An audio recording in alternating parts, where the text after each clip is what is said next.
This is the game where we can tell everyone we are here. Ready? 1, 2, 3, day! But he's not in range of anyone else. V1PER gets away. 17 ults are burned. A 36-minute crush of the Nexus. Dignitas, 3 wins in a row. As long as we play well, the players are capable of beating any team.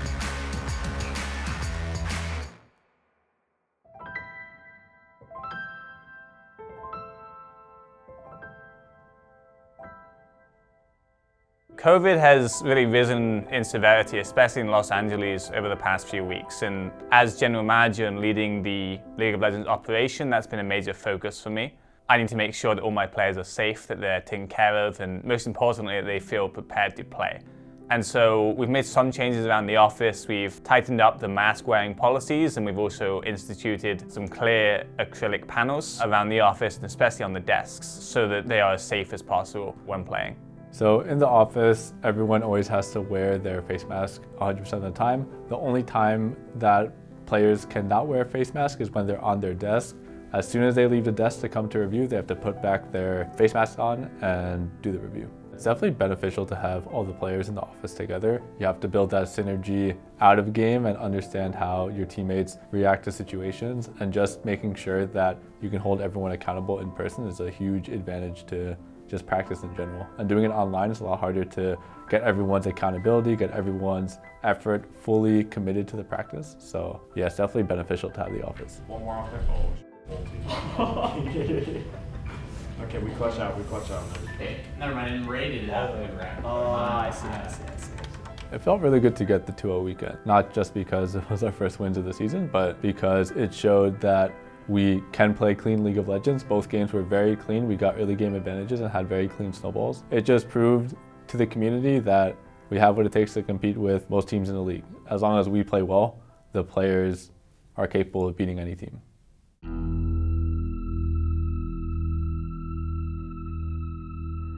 My name is Amran Shura, or V1PER, and I play top lane for Dignitas. I just got put on the LCS team. It feels obviously really good. I already had a goal in Academy to just set myself to winning Academy. But then I got told that I'm going to LCS. Obviously, I'm not complaining. I want to go LCS again. We had to really talk about our identity as a team and the way we want to enable all of our players. And we do have a specific style that is a little bit more aggressive, a little bit more punishing in the early game. And we think that V1PER has a specific champ pool and the communication to relay all that information to his teammates and make sure that we have that full confidence across the board that we can play that specific style in most games. Biggest thing for me today is that we are vastly more prepared than these guys. We have one more day of practice on this new patch, and then let's make plans and demand resources from one another, demand more from one another, so that we can beat this team and show everyone what we're capable of. Ready, guys? 1, 2, 3, day!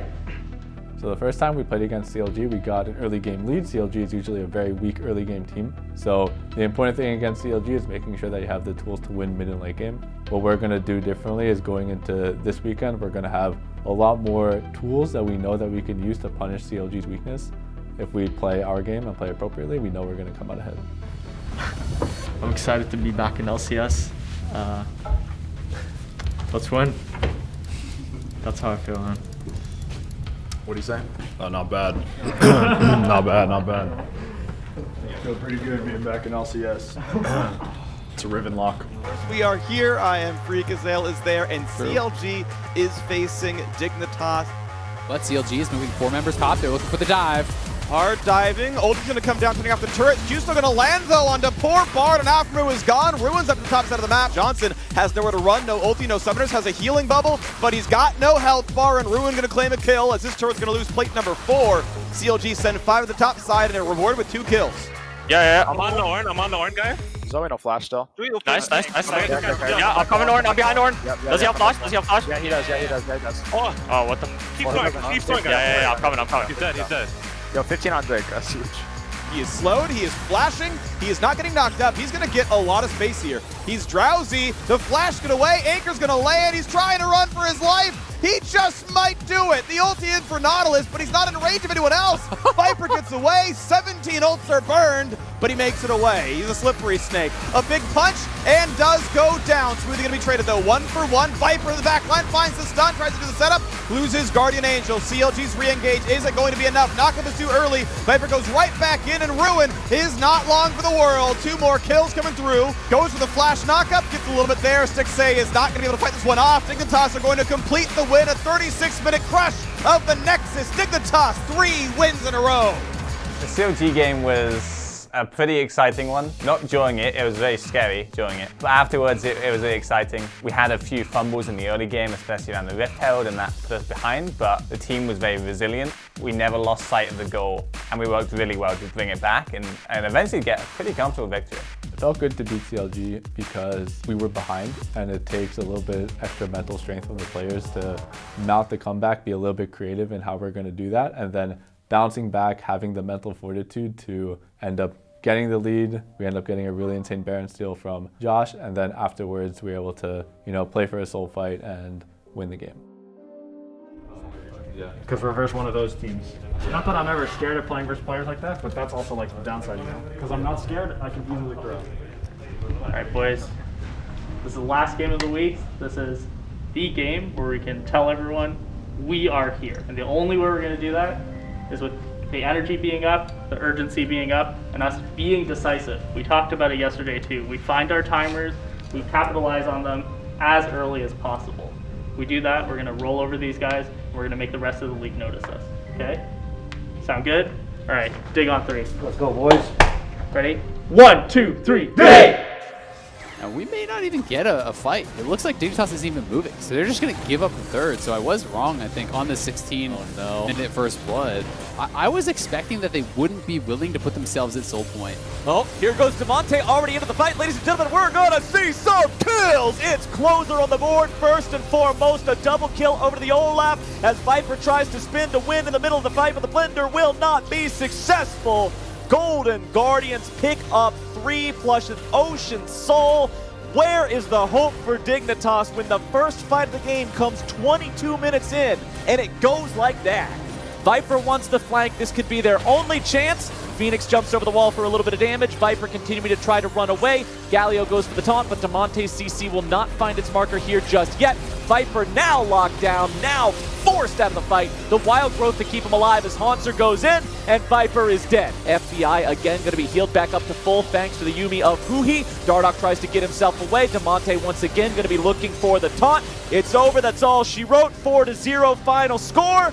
Golden Guardians win the easiest game of their lives. Oof. That's all there is to say. I mean, Dignitas never contested a thing. Yep.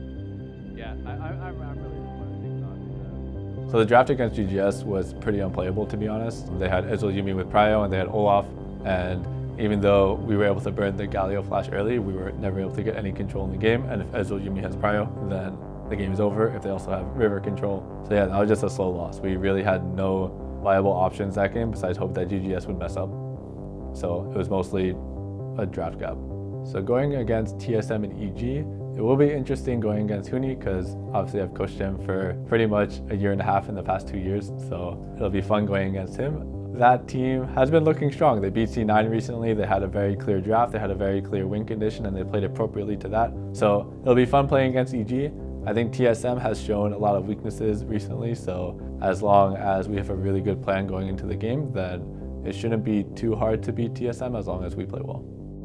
Thanks everyone who's been watching our game, supporting us ever since the 0-8. It's been rough ever since then. Hope you guys can keep up with us, with our journey. I know that our game against GGS wasn't very fun to watch, but we are getting a lot better, and next week is going to be better too. And hopefully we have what it takes to make our run to make playoffs, and once we make playoffs, anything can happen just like last year.